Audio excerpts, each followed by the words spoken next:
Welcome back to Breakaway, the minor hockey podcast brought to you by the OMHA. I'm Aaron Wilbur, founder of the Coaches Site, your host. And today we have a special guest as a co-host, as I'm joined by Michael Dundas, the manager of hockey development for the OMHA, as Ian Taylor is on the IR and not able to join us. Michael, great to see you, man. Great to see you, Aaron. Thanks for allowing me to jump in here. Big shoes to fill. It is big shoes to fill, but I will say this. I think this is almost appropriate because the topic of today is on practice planning and specifically how that influences player development, which I think kind of falls right into your wheelhouse. So great timing for everybody's favorite executive director to take a little bit of a hiatus. Yeah, it's time of year. Flu season's in full effect. So, great to be here. So give us a quick update just in your role. We're making this transition into February. Playoffs are starting. What's top of mind for you as you navigate this portion of the minor hockey season? It's a bit of a in-between point in our season where we're transitioning to next year already, which seems crazy. But yeah, playoffs or playdowns are around the corner. Our leagues are starting to tier their teams so that they're getting ready for the end of the season and what that looks like for their groups across the OMHA. Back after the holiday break, lots of tournaments. So it's a good time of year. It's an exciting time of year. Kind of got through the blues of the season at the start of December there before the holidays. Ian and I used to always talk about that. It was the toughest point of the year was the few weeks before the holiday break. Just seems like sure is the dog days. So we're back, lots of energy and ready to rock it to the end of the year. If you were to put your coaching hat on right now, and as we mentioned, playoffs are around the corner, what are you focusing on in practice with your team? We're probably refining at this point. We're probably pretty locked into where we're at with lineups, pairings, but we're refining, working on things that we're noticing in game. We're not probably introducing too much new. It's tough to introduce new at this point in the year, especially as the schedule gets crammed in here for trying to finish the regular season practices, and then going into play downs. But near the end of the year, we're just trying to get onto that peak and peak at the right time. It's a long haul from September to now, and you want to be at full flight right now. No dip. You want to be taking the energy and making sure you're buttoned down and ready to rock. As like I said, play downs around the corner, so you want to be in full stride going into there, full steam ahead. Yeah, you know what? It's we talk about this a lot in that the one unique thing about practice is it's really a blank canvas, right? Like at the start of the season, every coach is afforded X amount of time on ice, and the options of what you can do during that time is really infinite. And so prioritizing what you're going to work on is so important. How do you look at maybe prioritization of the advice that you might give to coaches? And I don't know how much this changes, or I'm sure it does change, I guess, depending on the age of the players, but are there any sort of general guidelines that you've picked up throughout the course of your career that you generally offer to coaches? Yeah, I think a lot of times start of the season is where you're introducing a bunch of stuff.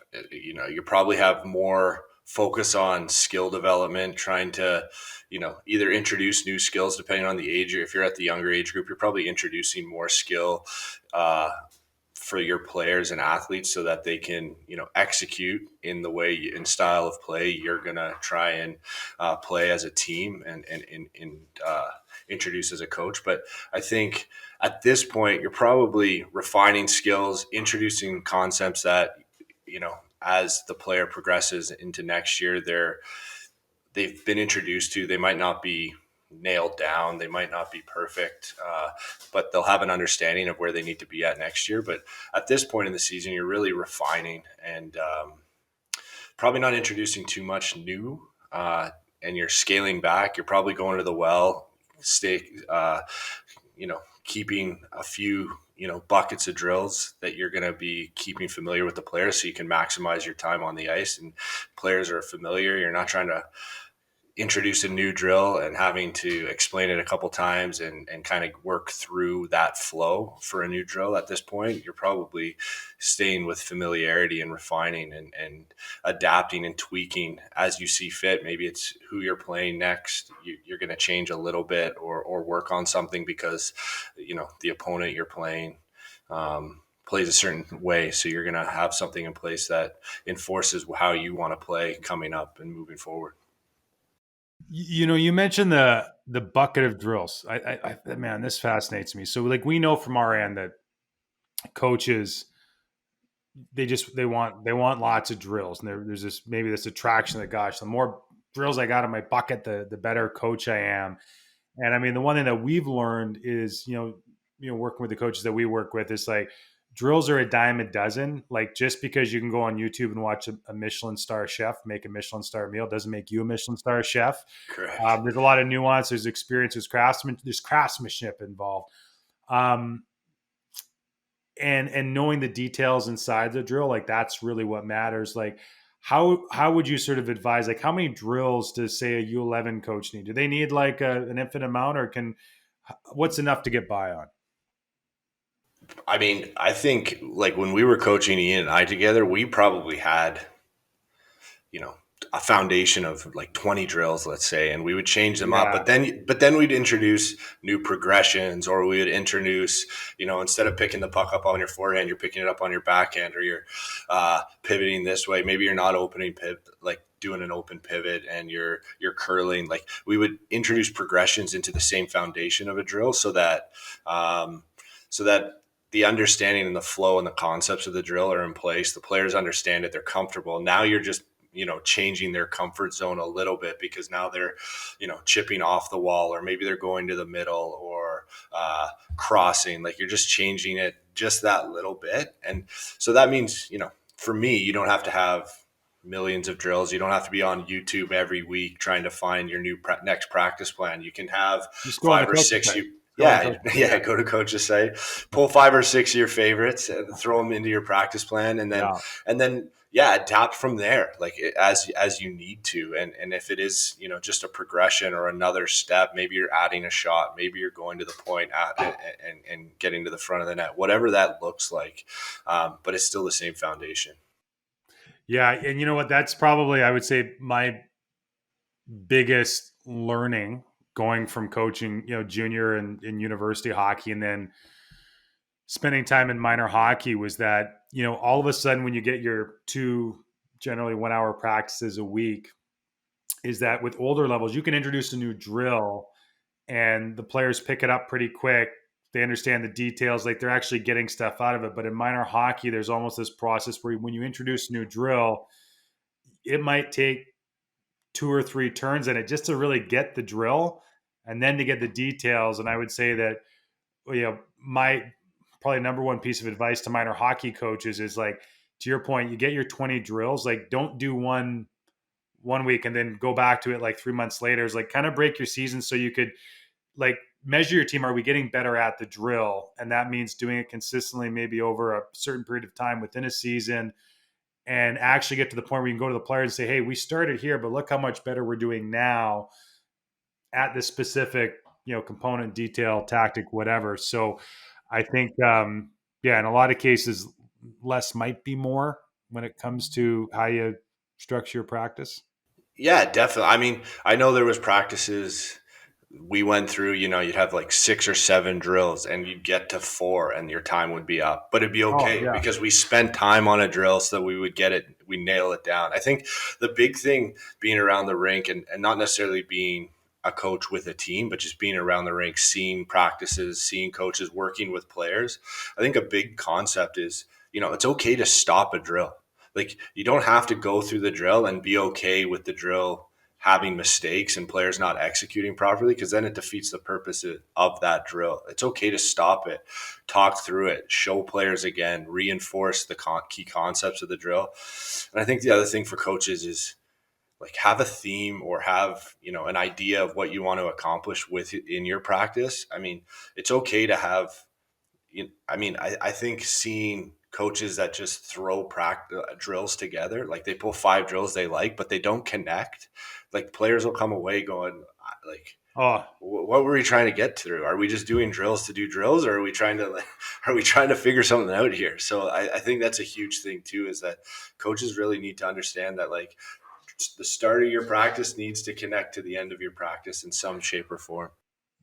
I think about this a lot, and I know you've got a little one that's not in school yet, but anybody and a parent, I'm sure, can this will resonate with them. So like, I'll go get my little guy; he's in kindergarten. I'll be like, Oz, how was your day? He'd be like, good. I'm like, what'd you work on today? He's like, I don't know. And I'm like, what do you mean you don't know what you worked on today? You should always know what you worked on. Like, and just to be clear, his teacher's awesome. Shout out Madame Ryan. So I don't think this is probably more a product of him being recently turned 5 years old. But I always think about that in a coaching framework. It's like, okay, if one of my players gets in the car on the car ride home and mom or dad says, hey, what did you work on today? If that's not obvious to them, then I didn't do my job right. Like that should be really clear what the purpose, what we were trying to get better at, whether that's an individual skill, something as a team, but making that super clear. And I feel like as soon as you get past two objectives, it's probably going in one ear and out the other for a lot of young players. For sure, it gets muddled from quickly. There's a lot going on, but and they're young. But yeah, if you try to accomplish too much, it becomes an issue. And yeah, I think go in with a plan, and players need to understand what that plan is, and so that they can come out with the goal accomplished every practice.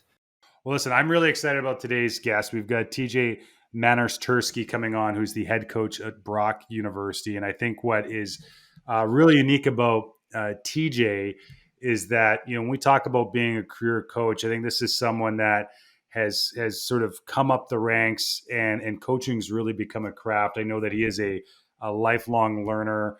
And I think more than anything, he is someone at every step in his career has gone out of his way to share information.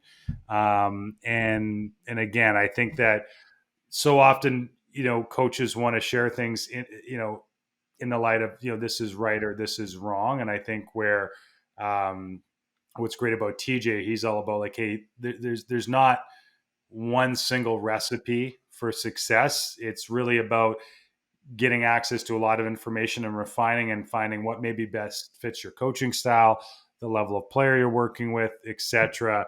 And that, I think to me, that's really when they talk about, getting bitten by the coaching bug, it's really about understanding that no matter how long you've been doing it, it's always a work in progress. There's always more things to learn.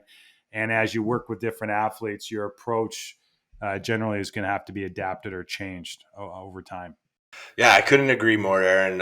Coaches need to be lifelong learners, and once they stop learning, they stop becoming effective coaches. Yeah, and you know what? I think again, I think this is just a product. We look at, TJ moved up to Brock. He was coaching NCAA hockey in the States, and man, he's turned that program around. I know they're in first place in their division right now.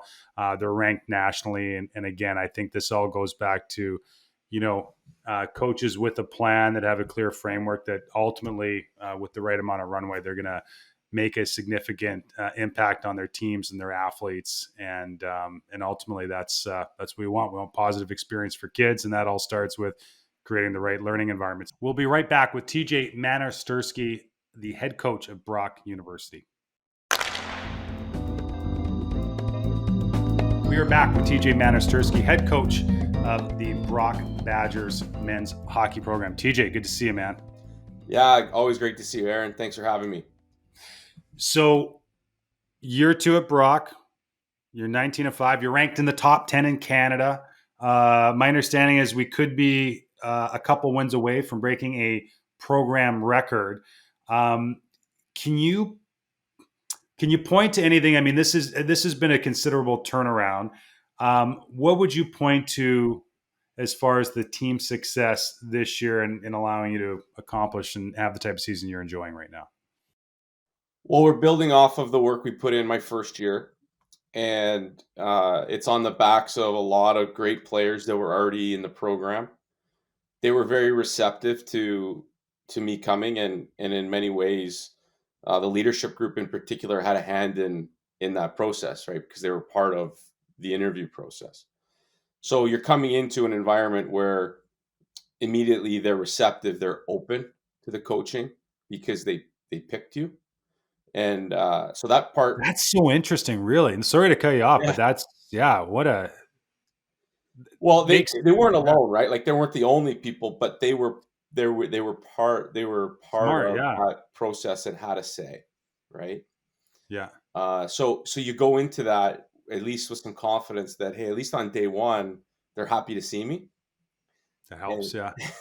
maybe have to interview them, see how they're feeling, a year and a half later. But that was part of it, right? And it's you're getting off on a good foot, and at the same time, we moved into a brand new facility, so there's so much excitement about that. They had been playing for years in off campus rinks that were subpar relative to the competition, difficult in their day-to-day life to get to and from practice, difficult to have a strength and conditioning program when you're factoring in travel times and classes and different things. So all of a sudden their life got like their user experience of their daily life got so much better and more conducive to performance. And we had nice things, and people, you like nice things, and so there was an excitement about it, and then part of that is it just reinforces the philosophy of development. And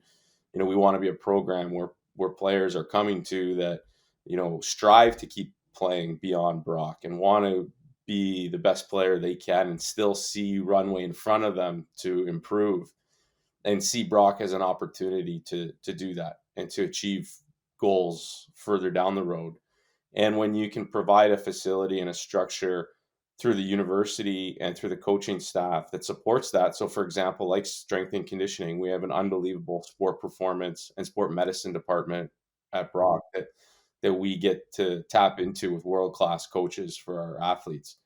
And then in our facility, we've got now, on campus rink, with two pads, a beautiful dressing room, a coach's suite, a recovery room with their Normatex and ice baths and Oh all those man. things that they can go into. We have a smoothie bar, right? So like they can have their nutrition, and so like all these pieces, although are amenities, but what they really are supporting a structure of development and fueling a motivation that like this is a place where you're coming to define your craft. Well, I'll tell you what, you would have had me at smoothie bar. But I'd be I have a feeling I wouldn't quite fit into your roster right now. We're going to talk about practice today. And, Michael and I were just chatting in the intro that, sometimes I think there's perception that a practice is a sum of drills. And I would argue that, and I think Michael and I are aligned that, practice, it's really about the environment you create, and the drills are just part of the ingredients. So I don't know a successful hockey program or a successful player that achieves that without being really good in practice. How do you structure or help create a learning environment that enables your players as individuals as well as a team to get the most out of that? Whether it's an hour and 15 minutes that you're on the ice together. I think it starts with expectations. I think players need to understand and know what to expect when they come to the rink and what's expected of them. So the first step would be, and I did this early on at Brock, first week or two, is define, how we practice here. What does it look like, and what are some of our methods? And one of them was, we want to play fast. We're going to practice fast. We are not going to go to the whiteboard on the ice. So Got it. we can share that practice. For example, we can share that practice plan in advance the day before. There's an expectation that so we also have expectations for practice. The first one is know the practice plan, right? So we're giving them that information. We expect them to review it. We'll have a quick pre-practice meeting to highlight any specific teaching points within the practice or clarify any questions there might be. Early on, there's more of that. As you get going into the, especially this time of year, I mean, you have your staple drills. Every now and then, you're throwing in something new for to spice it up. But the guys pretty much know the drills at this point. So we go out there and we just go. And what happens is you take a practice that might have taken an hour and 15, and you're doing it in 55 minutes because there's no stop. Yeah. And you're just going. And then there's a conditioning element to it as well, because you're just go go go. So that's an example. I think the other thing about framing expectations is having a structure throughout your week where, uh, as much as I love variety, like I don't like having the same practice every day. I don't like repeating drills too often, but they should know what to expect on a Monday. Like, what does a Monday look and feel like? What is a Tuesday, Wednesday, Thursday, that flow through the week that we're so fortunate to have in collegiate hockey, Yeah. right? So they know what, okay, Monday is development Monday, so we're going to do skills, right? We're going to hit anything maybe that's glaring, biggest hole in the lifeboat type item from the weekend. If there's an issue, we can touch that on Monday. Tuesday is going to be competition Tuesday, so they know that this is going to be a work day, right? They're going to come. They know in advance if your shoulder pads are going to meet somebody else's shoulder pads, it's going to be on Tuesday. So they're ready for that, right? And then they know what Wednesday feels like. We're going to play fast and connected, and so you theme your days. You give them a name, and the drills change within it, but they know what they're getting into so that they're mentally prepared. I think setting them up that way helps them perform and learn.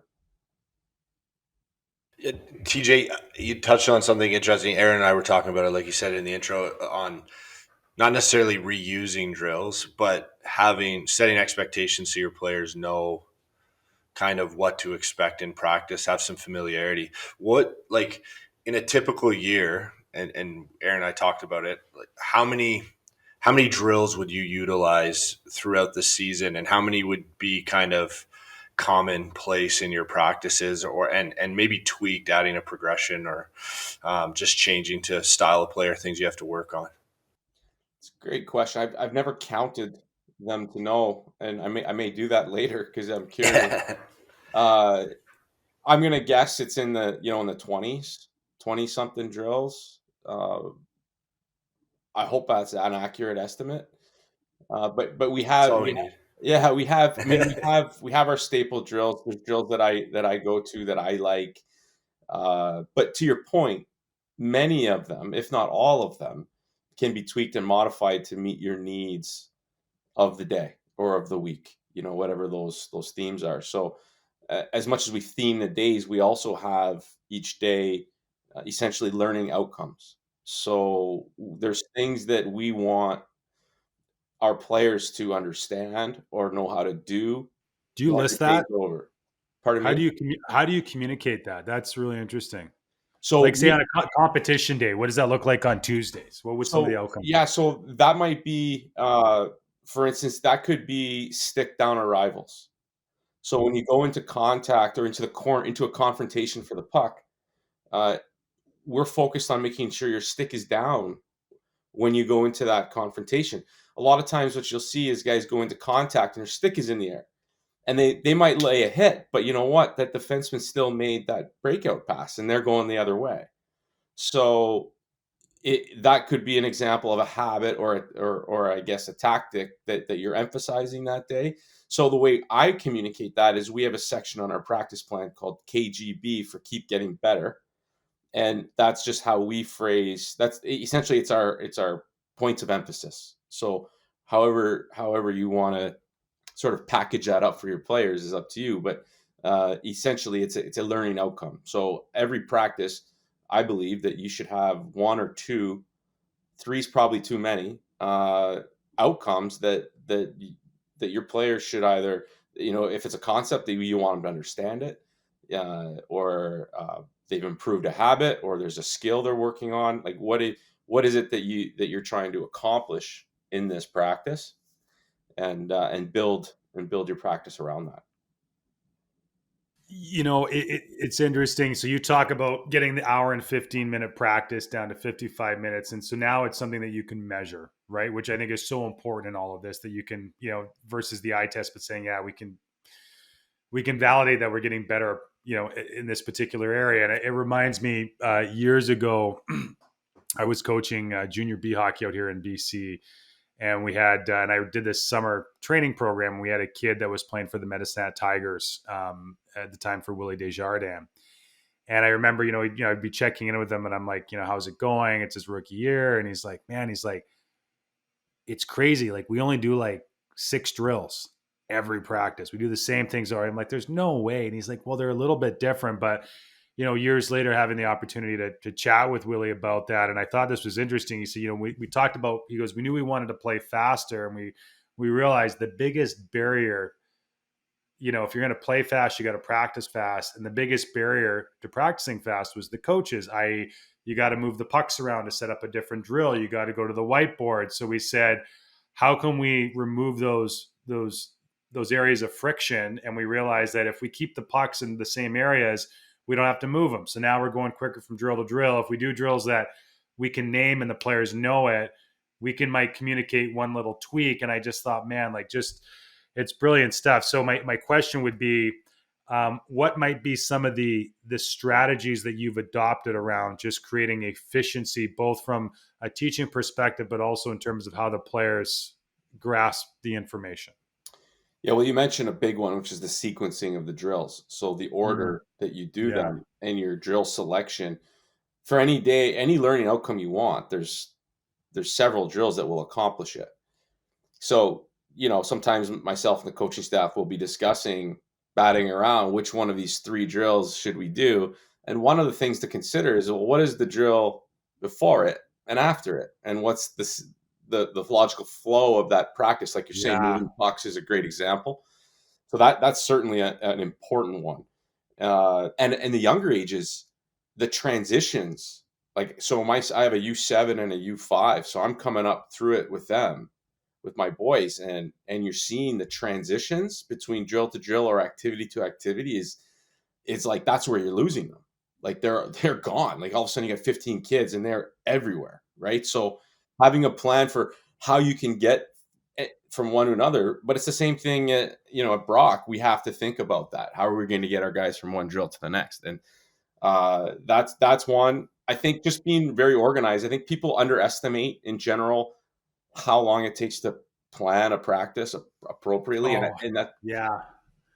it's a major hurdle for the dad coach, right, or the mom coach who's working 9 to 5 and they're coaching their kids. We're fortunate that it's the job, so we carve out the time to do it. But I think for an hour practice, your planning is taking about the same, honestly, and sometimes more if you're trying to solve some problems.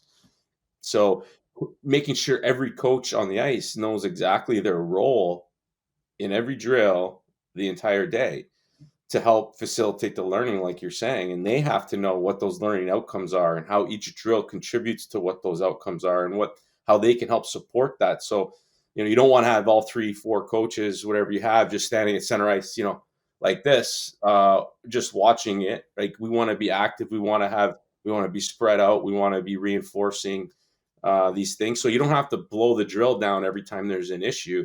You can let the thing go and have flow, but you got coaches working, talking with guys as necessary. And you also have to consider some space for your athletes too, right? You can't constantly be on them about this or that. Like, you have to allow them to play a little bit too. So that there's a little bit of art and feel to that. But I think using your coaching staff effectively is a big part of what you're talking about.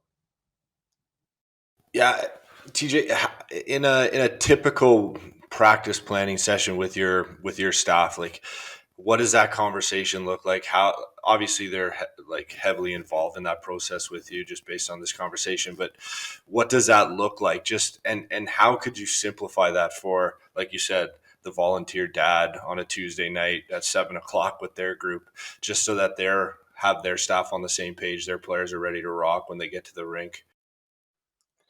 I think the first step is theming your practices.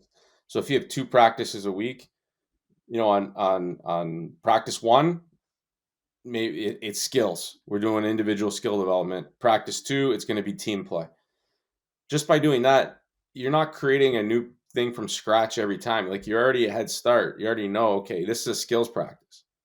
Okay, and then can you create a consistent structure within that practice? So now you're just plugging in the drills into that structure. So depending on the age group, maybe you're starting with a game, and then you're gonna, maybe you're gonna put them in 6 lines, and then you're gonna go 3 zones, and then you're gonna play another game, and probably your 50 minutes is up, right?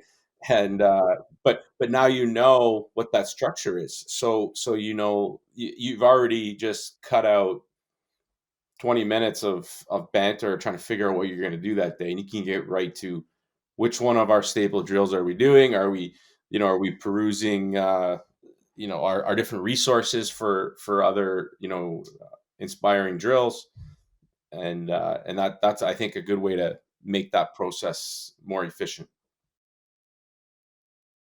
Man, I so selfishly just want to steer the conversation to what you're doing with your U5 and U7 groups, because I'm in the middle of that right now, and Michael's got to get ready for that too. Because man, I would say you haven't really coached until you've tried to run a U7 practice.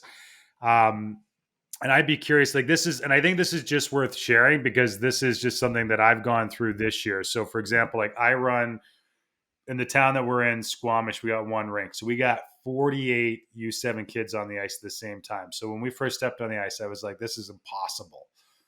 And I started reaching out to people to find, I'm like, I need some advice here on how to structure this. But you talk about the planning, the little details. So for us, it was like, we found, okay, we're already limited on ice. So we're like, well, what's causing us to waste time on the ice? And we're like, oh, we got to put the kids in similar groups. So we said, perfect, let's buy jerseys. So we already pre-grouped the kids in their jerseys, so we can say orange, but we won't call them orange. We'll call them Tigers, and the green team will be the Alligators.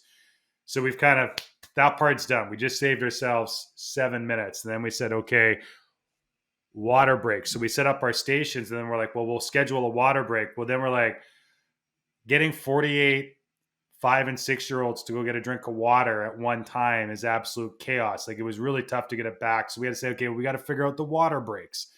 And then we figured out, okay, well, we do a warm-up drill, but if the warm-up drill is full ice, then we can't get the station set up. So then we're wasting another 10 minutes. So my point is, like, so much of what gave us a better practice had nothing to do with the drills or what we were teaching. It was just around how do we create that environment and also getting everybody on the same page. Can you give an example, TJ, of perhaps a drill? How many assistant coaches do you have? We have 2 every day, and then we've got our goalie coach who comes 2 or 3 times a week. Okay, so let's assume the goalie coach is on the ice, so now there's 4 of you. Give us an example of a drill, how from the point of explaining what the drill is to what's happening in the drill, what might be the assignments for different coaches and how they can sort of be active and participate in the teaching of what you're trying to teach. Well, one of the benefits we have is we're not relying on like a lot of cones or apparatuses on the ice. So there's not a whole lot. It's really just pucks that need to move, sometimes nets. So we don't have water breaks either. And side note, I don't think you need them in U7 either. This is just my feeling. I think it's just a coach. It's just coaches trying to figure out what's next. They need the time to like you need, if you're organized, you have your plan. You don't need, the kids don't need the water. I've seen my U7, my kids play like at the house. I mean, they're not stopping for water every 8 minutes, right? So I don't think they need it. And my own take, maybe there's some people that would disagree, but we do like so. I just want to clarify this because I could just see the old Twitter machine blowing up. Would it be fair to say, TJ, that what you're not saying is young kids don't need to drink water, but perhaps that they can go, if they're thirsty, they can go and get a drink of water and jump back in the drill? Yeah, now I understand there's some challenges with that with the younger kids because they need help sometimes actually to get the water. Like, so you need, so maybe you can have somebody on the bench, a parent volunteer, who's standing there all the time. When a kid needs a drink, they come over and there they are, and they help them with the water. So as needed, and that's how we do it at Brock. We don't have a. You have the parent, the player parent on the bench. Yeah, some of them could probably still use it. Okay, so Tommy's mom's on the bench today. Exactly. My point is, we just go, and when you need water, Yeah. just go get a drink and come back. Yeah. Perfect. Not a big No, it's deal, great advice. So, uh, but yeah, you need to hydrate. That's important. It's like, Yeah. side note, like, it's like when you see the person running through your neighborhood with the water on their belt. Like, I'm hoping they're going more than 3K. Like, I hope you're running a marathon. So I think we can survive, the 50 minutes, and Yeah. if you need it, we have it. We're good. But But I think no. I think, listen. I mean, this is all. I think you nailed it at the start. You're like, people don't appreciate, and I would say, especially for minor hockey parents listening, like, the amount, like, a good practice is more than just scribbling drills on a piece of paper. Like, it takes a lot of time in your program alignment with coaches, et cetera, to execute. Um, but, like, going back to the question, so we're in a drill. What might be an example to say, you explain the drill. Like, what is every coach doing to maximize the learning that takes place? well, so typically, first of all, you should know who's sort of running. When I say running the practice, like, who's kind of in charge of the whistle and the organization of it from drill to drill. Are you so somebody who's maybe handling the whistle and the cadence and the time of that drill? Like, you should have an idea of how long you want to do each drill for. You don't want to get so stuck to it that it has, if you 7 minutes, it has to be seven. Like, sometimes it could be a little shorter or longer, whatever your needs are. You have to be adaptable, but you should have an idea of how long it's going to take, and should know who's running that drill. Then it's the other coach's responsibility to be, because maybe you are going to bring them to the whiteboard, right? Maybe that's what makes the most sense for you. So the person going up there doing the whiteboard and the explanation and demonstration is doing that. Meanwhile, the other coaches are setting the drill up. You're going to have a minute or two, sometimes longer. If you're just going drill to drill like we do, it's just boom, all coaches, we're moving. And part of our expectations for our players is that, hey, you're standing right beside the pucks. You know what the next drill is. You can help too. So everybody's moving the pucks. If the net needs to move, a player or the goalie or whatever, like, we're all just getting to our next spot. Now, it's not a race, but we're efficient. We're moving, right? We're getting it to the next spot so that we can continue the practice. If you have multiple coaches uh, that are willing and able to run a drill, maybe you're breaking that up and you're saying, okay, so and so, you're running this drill, and then the next person's running the next drill. We'll usually play off each other as a coaching staff. Sometimes it's planned, and sometimes it just happens organically. Like, somebody just starts with the whistle, and I take my cue from them, and I say, okay, I guess they're gonna, no problem. They got it, and as a head coach, sometimes that's honestly so nice to be able to just go, okay, somebody else has got this. Now I can take a step back. I can watch. It's hard to really teach and watch when you're also running the drill. Like, what I mean by blowing the Yeah, it's a whistle, great point. paying attention to the time, the cadence of the whistles. Assuming it's a drill that requires that. Some are flow and they don't need the whistle, but uh, again, it's just the coordination of the people on the ice. And if you don't have a big coaching staff, maybe you're all by yourself. I mean, maybe are there people you can enlist to help you? Are there older siblings? Are there parents that are willing to hop on when they're available? How can is there an older player in the organization who practices after you that would love to come on, or something like that, to help you with some of those things? And then I guess if you're on your own, then you're going to have to get your players to help.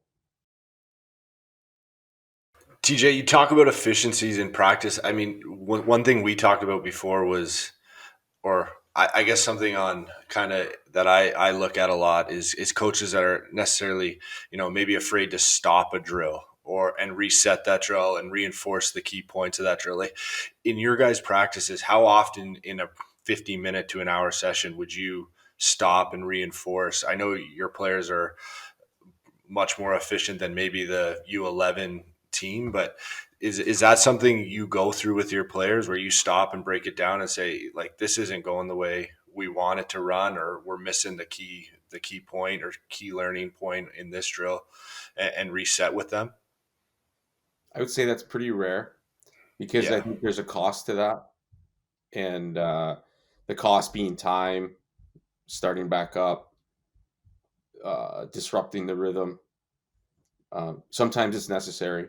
I would say for me, if I were to do that, it would probably be more having something to do with the intensity or focus of it, less so the execution.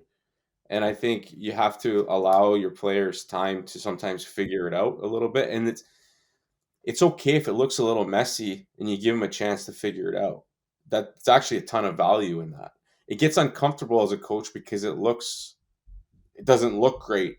And I think it's harder for the youth hockey coach who might have, 15 sets of parents out there watching going, this is a dumpster fire. So there's pressure to make it look good, right? Where but there's a ton of value in allowing your players to problem solve and communicate and work through sometimes some of those issues. So that would be something, and that's where having the benefit of multiple coaches on the ice is helpful, because you can then quickly connect. Hey, I'm seeing this. Hey, talk to Jimmy or Susie, or whatever, or maybe divide and conquer. Like sometimes some drills have a natural break. Like maybe you're going to do it for a little while, and then you need to switch and go the other way, or move the other corners because Yeah. you want to do it. So if you're going to do it for say 8 minutes, you're 2.5 minutes in, you're not loving it. Should you stop it there, or should you just let it run another minute, or maybe do your switch to the other side a little bit sooner than you planned? And in that natural transition phase, your coaches are separating, and one's grabbing the D, one's grabbing the forwards, or one on each end, and you're just saying, hey guys, this is the thing, this is the learning out, this is the point of emphasis that we're going for. We want to see you do this. Okay, good, and then go. And so that would be another potential strategy. TJ,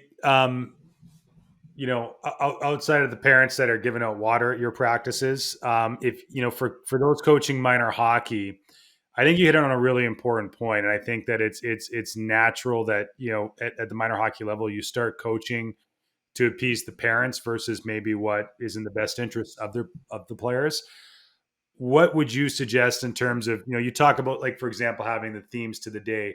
How much or how important is it to maybe share that philosophy or that structure with the parents to say, hey, this is how we're going to set up practice for the year? Hey, like, if I see something, the drill's not going smoothly, I may not blow it down. And this is why, because I think there's value in the players figuring this out. Like, how important is it sort of setting the table at the start of the season with the parents? I mean, I have not yet been a head coach of a youth team, but I'm the guy who shows up and helps when I'm available, and I Yeah. and I and I'm just helping, right? And Yeah. that's my role.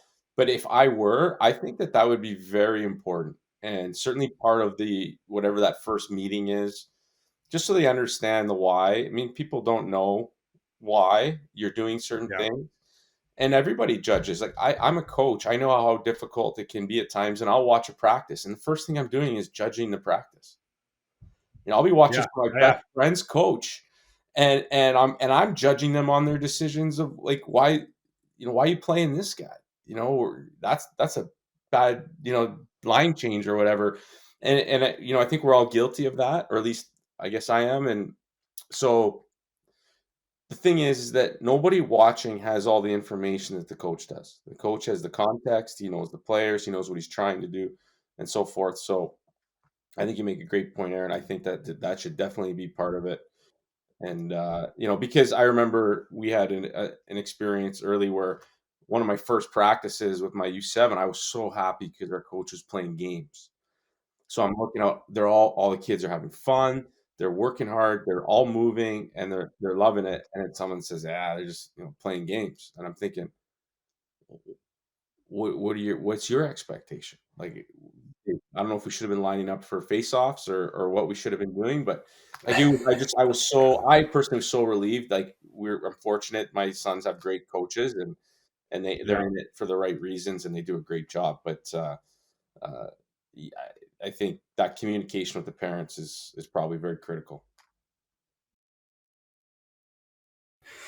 Yeah, I haven't taught U7 for, I think I did it last time in like 10 years, and I was much younger and had a lot more energy on a Saturday morning at -15. But it's, it is tough to manage expectations at U7 at the age group you're coaching. I guess for this point in your year, or where you're in your season, TJ, like, how much does a practice change from maybe September or August? And obviously you have the structure in place, but what would that look like in from just what you're maybe working on, what you're focusing on, what you're spending a little less time on or a little more time on? How is that changing now that you're in almost February compared to the start of the year? Well, we're thinking about our load, or like load management, and so our practice times of like shorter practices, more days off. Uh, so that would be the biggest difference. So now you have to be even more efficient because you still want the same outcomes of each practice. So you start leaning on some of those staple drills, but then you're also sprinkling in some new ones because it is later in the season. So you're always fighting for engagement and attention, right? So you've got to spice it up a little bit. Incorporating fun is something that you can't forget, and even just for the sake, like a learning outcome could be fun. Today we just need to have some fun today, right? Uh, that's something to do. But I think probably the biggest difference, Michael, would be the length of practice at this time of year for us. Um, TJ, do you guys film your practices? Uh, Not all of them, but often. I think that I again, this kind of making that transition to coaching minor hockey, and I think this is such a, if coaches have the time and the resources to do it, I think it's really valuable is to film one of your practices and do it earlier in the year and rewatch it, because I think it's kind of like, I I would compare it. I forget the exact statistic, but it's like in an NFL game, they actually only play football for like 20% of the 60-minute game. And I think it's so easy if you watch yourself run a practice, you could be like, oh my God. Like in my mind, we were just humming and I'm rewatching it. And man, the kids were on one knee half the time listening to me talk. So I'd just be curious, like, when you do film practice, what are some of the things that you're looking at from a teaching standpoint? And I would just add, just as sort of an anecdote or story, that um, I was talking with an NCAA coach this year, and one of the things that he mentioned they changed in their program, it's like, we're not showing any game film to our players for the first month of the season. We only show practice film. And until we get that dialed in, we don't even go to the game tape until we get practice in a good spot. Yeah. Early on, like in September, we do a lot of practice video because we don't have the game video yet, really, Yeah. and so it's just great for teaching when you're inputting systems, to be able to use that to reinforce and teach your team play. That's a huge piece of it. I think I've seen it used in other ways. Like sometimes if you're trying to help a player understand, and maybe something like body language, like what they Yeah. Good actually look point. like in Yeah. practice. You have to be careful with this. And it has to be one on one, and you have to do it in a way that you're not demeaning them in any way, but just to they don't know what they look like Yeah. sometimes, right? So there's that. I think the other one too. I have not done this, but I really want to one time. Is is if you're in the routine of regularly filming your practices, is whoever's doing it, is every once in a while, don't tell the coaches, but don't just film the coaches Oh, when they yeah. don't know it, and then as a reflective exercise to see how you look, how you sound, what are you saying, what are you doing, and I think that would be an incredible learning experience. Yeah, I Yeah. think. I would just add that was not code for like every parent in the OMHA to start filming their coach's minor hockey Yeah, practice no, and they're all, breaking Yeah, it down. everyone. So that was my inbox is going to be Recognizes an flooded. internal now. exercise. Yeah. No, but it's a great point because you go to the rink and you see, I guess it goes back to the initial points you were making with your group, TJ, is what's everyone's responsibility on the ice, and how are you, supporting the emphasis of that practice session as a coach on the ice? Are you just a passenger, or are you adding value to the group? Well, even if it's interacting throughout the day.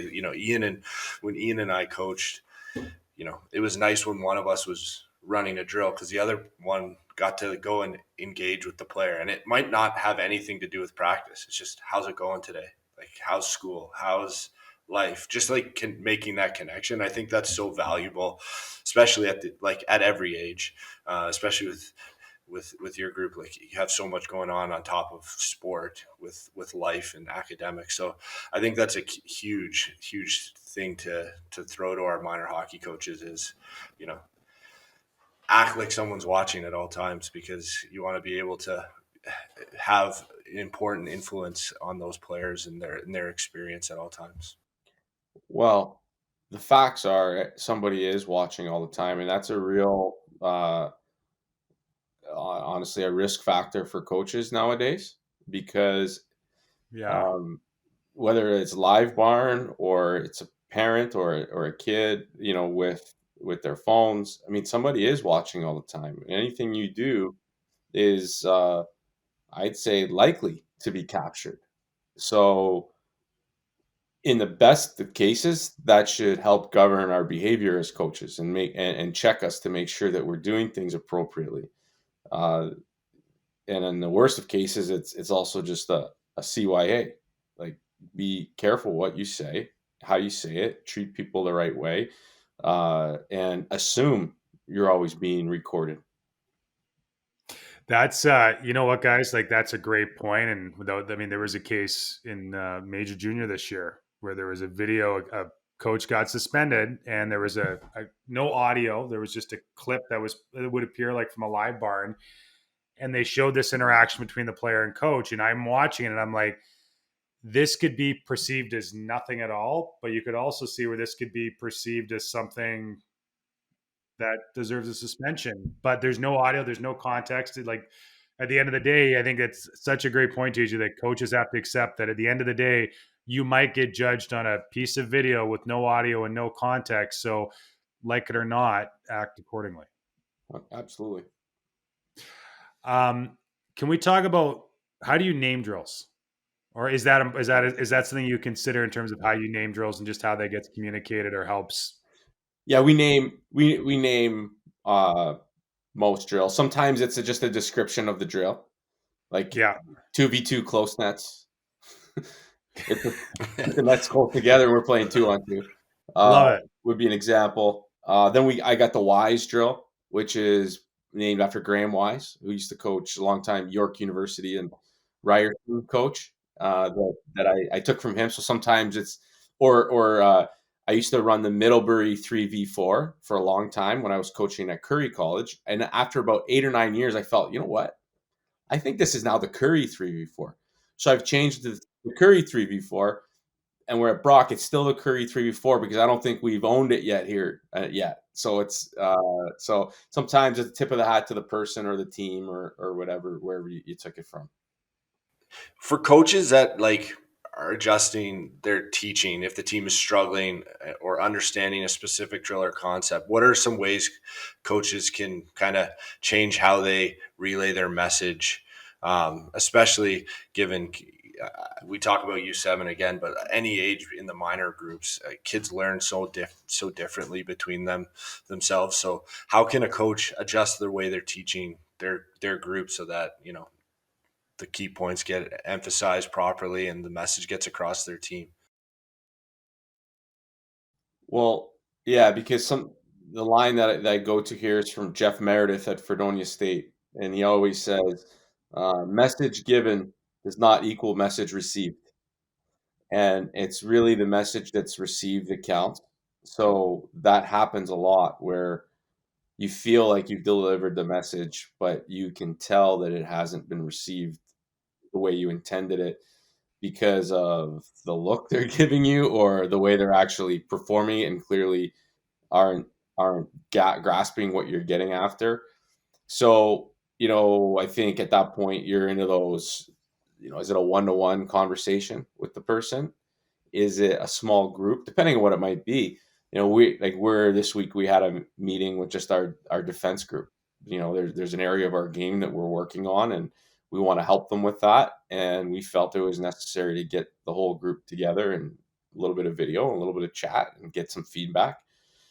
Sometimes also peer to peer feedback or teaching can help, and that's really great for engagement. So if you get one of the players who understands it, or this is a great way to check for understanding too, is to have a player attempt to describe the drill or teach the concept, and then you can see where their gaps might be. But it will definitely get the attention of the rest of the players. They'll be waiting to see what's my teammate going to say. So I think these are some little strategies you can use to try to get through to somebody. Everybody's going to pick up things quicker than others, and that's normal. You're dealing with depending on your roster size, they got a dozen to 2 dozen humans, and you're trying to get them all to see the same thing at the same time, and that takes a lot of time and effort. You said you had a D specific meeting. How often would your group do like split sessions? Like, would you like D in one and forwards in the other? Like, how often do you guys do that in throughout your season? I say we do it fairly often, usually on like a Monday when we're doing our development Monday or like a skills day. We'll try and break it up just to get more reps and better like coach to player ratio too. So it's easy to put the D in one end with the D coach, and then maybe you split half the forwards, and half the forwards are in the other end doing something, and the other half maybe are in the neutral zone. Or perhaps, depending on what it is, you have all the forwards in one end, and you just have a pure split. Or if you're fortunate enough to have the flexibility of time and the allotment of ice time, you can do split sessions with your team. So maybe the D are on the ice for 45 minutes, and then it's the forwards. Or last semester we had one day where we had really bad class conflicts for some reason, and our solution to that was, okay, well, we'll practice twice. We'll have one practice in the morning and one practice in the afternoon, and that way everybody could get to practice just at a different time. So we'd half the D and half the forwards in the morning and the other half in the afternoon. And then that was really cool because now you got half the body, so you're not as so much worried about the work to rest. Like at our level, we have so many players, right? So when you're designing your drills and your practices, there's a lot of weight is put onto keeping them going and getting lots of players going at once. Now all of a sudden we have half the team, so it's basically the same size as a minor hockey roster. It changes the drills that you can do, and it allows you, if you want to stop for a few minutes and actually slow it down and talk about something, like even the strategy of playing a 2-on-1 as a defenseman, and take the 10 minutes and go through it, and then teach it to the forwards too, so that they know how they're trying to play it, and then they can try and beat it, and what are the strategies for the forwards. So you can take the time to go through some of these topics that probably get overlooked more often than they should in the course of the season, because you don't take the time when you're constrained with for time of ice time and numbers of players, and the constant feeling of keeping your players moving all the time and being fast and efficient and things like that. I think this is a great point, TJ, because particularly in minor hockey, there's so much that's out of your control. Like you might 2 hours before practice, you might have your plan in place and you find out, oh man, like 5 of my kids have the flu and they're not going to be here. And I only have 9 forwards to begin with. So those line rush drills I'm going to do, like those are out the window. How important is it to maybe view those obstacles as opportunities to do something else versus like, oh man, like now my practice is ruined and I'm gonna sulk in it. Like just taking advantage of those opportunities and adjusting and probably just having enough in your bag of tricks that says, hey, if something goes sideways, I can change on the fly if need be. Yeah, well, exactly, and that's where you make some great points there. You have to look at it as an opportunity. That's just a philosophy, but But in reality too, you have to have the skill and the experience to be able to quickly modify it. And that takes time to get to that point. You know, the guys that are so good at that are the guys that spend all summer teaching skills. Yeah. They're running these skates all the time, and they're never quite sure who's showing up or how many people are going to Oh be man, there, and nailed it. Yeah. they're on the fly constantly, and they get really good at that because it takes practice. Yeah. No, I think, man, that's such a great point. And I remember we work with a guy named Brian Sukalaki, and he's Austin Matthews skills guy in Arizona, works with the Coyotes. And I remember him always saying, he's like, I asked him once, I'm like, what was the biggest transition? Because he started working with Austin privately, but then all of a sudden, like, he'd show up in the ice to be 20 NHLers. And he's like, yeah, he goes, here's the thing when NHL players in the summer, like, if you're not paying them and they don't like the practice, they just won't work very hard, or they'll let you know really quick that they're not into this drill. So he's like, if I had time to run 6 drills, I came armed with 18, because he's like, at the end of the day, like, it's all, if they're not engaged, it doesn't matter. You have the best practice, but they're going to let you know when it's good. And maybe just to wrap on that theme, TJ, like, one of my most valuable lessons as a coach when I was at UBC, because the Canucks don't have a practice facility. Not all the time, but a lot of the time, the visiting teams would come up to our rink and they'd run practice. So it's awesome. You get to, your lunch break, you go in the stands and you watch. And one thing that became really apparent to me, and this is kind of circa 2008, 2010. So I would say probably right around when there was maybe a bit of shift in coaching, your tone and how you treat people. And it became really obvious to me that the coaches that brought a lot of energy, they were active in practice, they were skating around and chatting, and they were just engaged. That the coaches that were engaged and the coaches that made practice fun, meaning that they were creating an environment where you could tell the players were having a good time and enjoying it. It wasn't, about halfway through the season, I'd start looking at my notes and I'd look at the NHL standings, and I'm like, it's really clear that having this sort of environment is equating to success on the scoreboard. With that being said, what might be some of your top suggestions, be it specific drills or just how you make practice fun and make it an enjoyable a destination for the players to come? Well, I think the attitude and energy that you bring to the rink is step one. To come out with some enthusiasm and a smile on your face, and you're buzzing around and you're talking to guys or girls, and fist bumps and shin pad taps and joking around. We call it like the Indy 500. At the start of every practice, everybody Yeah, that's doing their awesome. laps, Love and that. like that's such a great opportunity to kind of get it, interact with some people, and hey, watch me go bar down, and then you go over the net and they laugh at you or whatever. Like just stuff like that. I think is step one. Is just bringing that enthusiasm and having the people around you. It's important for me. Like I'm not like a 10 out of 10 enthusiasm guy. Like I'm pretty like dialed in with what the plan is, and I'm definitely assertive and ready to go, and I'm engaged. Uh, so it's been really helpful for me when I have assistant coaches that are just really upbeat and enthusiastic. That kind of is a good match for me, and we play well off of each other. And so that's a big one. And I think, listen, if you want to get players of any age, U7 or U27, like, play some games, play some competitive games, and they are going to get going. You keep score, you put something on the line. You go, we go red burst versus blue, and we play it the whole game, the whole practice, and we're keeping score the whole day. Like they are going, and they want to compete, and it's the same thing with the U7s playing a game. I mean, you want them to learn their edges. Biggest thing I learned, my U7's trying to use his inside edges. He can't do it going up and down the rink in lines. We play British Bulldog. All of a sudden, he's trying to get away from the coaches, and he's using his inside edges. Going, holy cow! He wasn't thinking about it. He's just trying to get away from the coach, Yeah. and he was working so hard, having so much fun. So I think those are the like, to me, that's the go-to to get the juices flowing. Love that. Listen, I think that's a great place to close. And listen, man, thanks so much for joining us.